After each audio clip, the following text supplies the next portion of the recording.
Welcome to the Rim Break Rodeo. We hope this video helps. You should save your work and plug the charger in before you start. Low power can interrupt the process.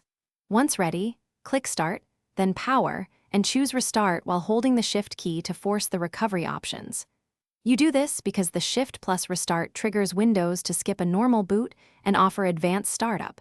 Make sure you hold the key until the screen changes.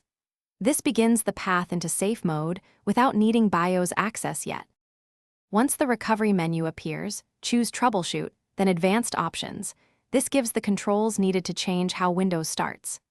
Make sure to select Startup Settings, then click Restart so Windows will display numbered boot choices.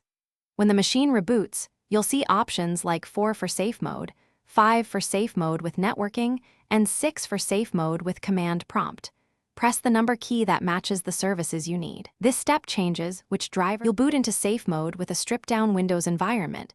You should sign in and run diagnostics like antivirus scans, driver rollbacks, or system restore, because safe mode prevents most third-party software from running. Once done, reboot normally to confirm the issue is resolved.